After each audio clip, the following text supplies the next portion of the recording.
what's your go-to productivity hack when you're feeling overwhelmed? I changed my hair color. It feels like a reset. So then my ideas can be like starting from scratch.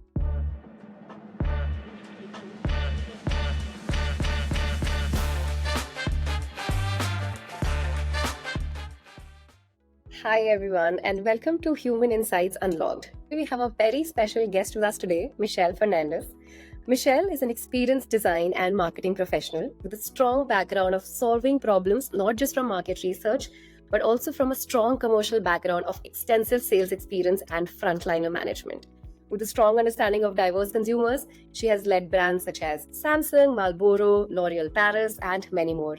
And she's currently heading a digital experience at GCash. Welcome to the podcast, Michelle. How are you doing? Thank you for having me. I'm doing fine. How are you? Good, very good. Thank you. So, Michelle, it's very inspiring to see your growth journey, and I'm very excited to have all the takeaways today. You have led digital teams across multiple industries and have consistently delivered growth and profitability. What was your understanding of the consumers that helped you achieve that growth? It's basically seeing that every type of industry and every type of business has a particular target market. And each of your customers have their own needs, have their own requirements, have their own pain points. So to be able to succeed in a particular brand, it's to understand how that brand plays into the day-to-day life of your customer. That's fascinating insight. It's clear that the understanding of consumers play an instrumental role in driving growth, right? Now, delving into the another aspect of your expertise, how would you say companies should move from experimentation to implementation? Oh, it's definitely a continuous process. I think a lot of people think that they'll test out a few solutions and once they implement it, they're done. But it's actually not something that is ever finished. So you test something out, you put it into the market and you see how customers feel about it. They might like it for a while, but what they actually want will change over time. So you have to have this mechanism of monitoring and checking how long they like the experience that you've put out is, and then you have to be ready to change it. So don't fall in love too much with your solutions and your laid out plans. They will definitely have to change. So let's talk about adapting strategies across different consumer segments. So again, drawing from your expertise, how do you adapt your strategies to resonate with different types of consumers? Say whether they're in a luxury market or a mass market, and most importantly, like how do you adapt the business strategy in the face of digital disruption? I think what's critical here is that we must understand that there are different motivations and drivers per type of customer. Once you fully understand what that customer is looking for, then you can figure out what needs you can answer. So, for example, in the case of my company, which is GCash, we know that we have customers who are very high in terms of socioeconomic class, and they're looking for solutions that will help them save or invest or get into stocks or crypto. But at the same time, we also understand that we have customers from the C and D markets who are just looking for a place to put their money, to be able to transact and transfer easily and freely day to day. So you have to have a wide range of solutions catered to each of these types of customers' needs. And it's really in that understanding wherein you realize there is no one-size-fits-all solution. Sure, but still, if we have to talk about a couple of strategies, say that if you also have to segment our audiences into two buckets, wherein let's say right now we're talking about mass consumers and we're talking about luxury consumers, then how would you, are there any strategy, is there any rule book that works? The thing that we have always found to work for us is making the experience as seamless and as simple as possible. So whether you are delivering a complex solution, like something for crypto, or something as simple as being able to send money from person to person, the shortest journey will always be the most effective, with the simplest terms and the easiest buttons to understand.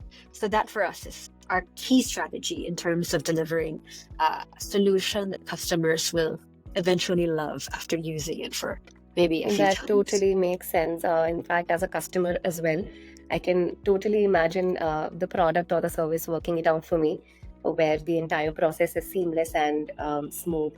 Can you also share an example with the similar strategy that you have had experience in the past and it has worked out really well? I would say that if I take a look at our scan to pay solution. So here in the Philippines, scan to pay wasn't something that was very prevalent in the past few years. People only started discovering it during the pandemic, where we had to go as much as possible touchless. And this was a solution that was probably 5-6 clicks into the app. And then when we realized that it was so much effort to avail of a service that should be something quick and easy because you're on the go, you're paying for your groceries, maybe paying for parking, and you're excited to go home and leave, it should be within like your thumb's reach. So the idea was to move the button from 5 clicks down to immediately, as soon as you open the app, it's right there closest to your thumb. So that, I would say, is a very concrete example. That's amazing. Michelle, thank you for that. Also, before you implement these strategies, are there any research involved, and what kind of research method, if yes, and what kind of research methodologies do you usually implement before taking these strategical decision into implementation? We definitely have to have a lot of research. This is because we have over 90 million users, and one small change means that 90 million people will be impacted. So we want to test first if our customers actually like the changes, especially for our major products, or if it's something that maybe we can forgo or they would prefer to stick with the current execution. So aside from focus group discussions or surveys, we also have Emotion AI, wherein we have prototypes that we send out and have our customers test to see if they're happy with this new experience. Are they confused? Are they lost somewhere? Or is there something that they're particularly interested in? This is something that is of great use to us. Interesting. Sure. Now let's discuss technology. What are some technologies or recent transformations that you have observed specifically in the field of technology?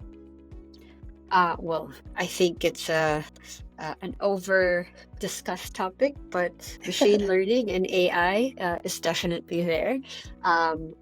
ChatGPT is also something that a lot of people are talking about, but we are also proceeding with caution, mainly because we have a different local language here. So we do speak English, but there are 42 different dialects in this country, give or take. So we are careful with how we use this. Sure. So do you use AI in your business, say apart from ChatGPT? Yes, I mentioned earlier that for research, we have Emotion AI.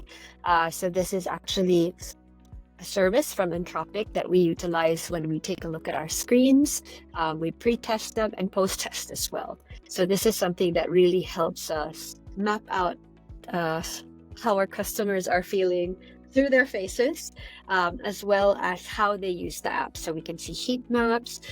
We're able to track if, as I mentioned, if they're lost or confused. This helps us a lot. It's clear that technology is shaping the future of business in profound ways.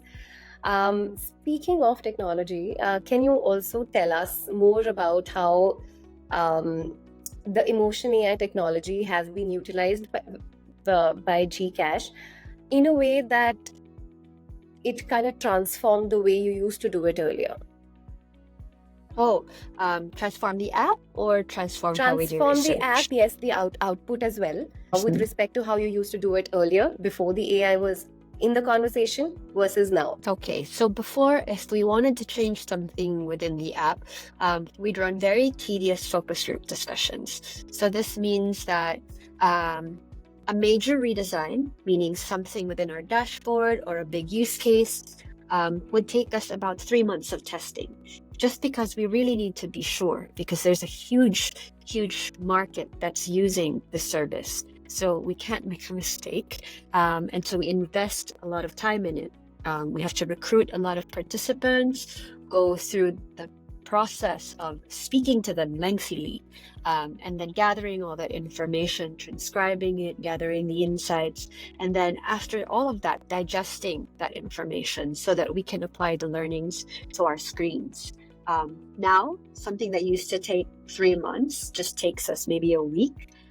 If it's a lot of screens, maybe 2 weeks. But that is a huge jump from 3 months to 2 weeks, which means we will be able to fit it into 2 sprints. Now that's amazing. That sounds quite transformational. Thanks for sharing that. Since we want to keep the entire podcast very short and crisp and full of key takeaways, I'd also like to conclude our discussion with some strategies you'd suggest for anyone leading the next phase of their growth. Okay. Are there any specific strategies that say that individuals are moving on to their next career cycle constantly, no matter from a junior to senior, from a senior to super senior? So are there any strategies, looking at your experience, that you would like to suggest them to lead the next phase of their growth cycle? I would say that you have to understand fully what your cross-functional collaborators are doing. It's great if you're excellent at your role, that you know everything there is to know about your function, but for you to be most effective, you have to understand what your collaborators are doing. So just because I'm in digital experience, for example, doesn't mean I should only know digital experience. I also have to understand product, commercial, sales, finance, tech. The whole idea is that you don't approach problems and solutions from a very myopic view. And having this kind of mindset and understanding of different functions will actually help your collaborators see that you can reason from their perspective and you're not solely in it just to fill your own KPI. So more like jack of all trades and also master of a couple. You should be a master of your own trade. But you do need to have perspective that sometimes if you're just looking at your own function, you're missing out on a lot of things, a lot of reasons why the business needs to go in a certain direction. So while you're dedicated to your function, you have to be able to see the big picture. That's absolutely interesting. And I'm going to highlight this bit for sure. All right, that was a great learning session, Michelle, and I'm sure for our audience as well. Now, before we end this podcast, we'd like to have a quick rapid fire round. You have to be short and cannot take a lot of time to think. Okay. And feel free to bring in some humor, as there are no rigid answers to this. So, are you ready? Yes. All right. So, first question is, if you could describe your approach to problem solving in 3 words, what would it be? Root cause analysis. All right. Yeah. What's the most underrated tool in your work toolkit? That's simple. Patience. Oh, interesting. It should telegram, I would say. All right. What's the weirdest source of inspiration you've ever had? My pets. How so? Basically, I have a very obnoxious cat at home. And she's always scratching things up, ruining a lot of things. But it's very hard to get angry at her because she's so cute. And I realized that you don't always have to deliver the best experience if you can bring some happiness to your customers. They will forgive you as long as there's something in it for them in return. I like the answer. Okay, what's your go-to productivity hack when you're feeling overwhelmed? I changed my hair color. It feels like a reset.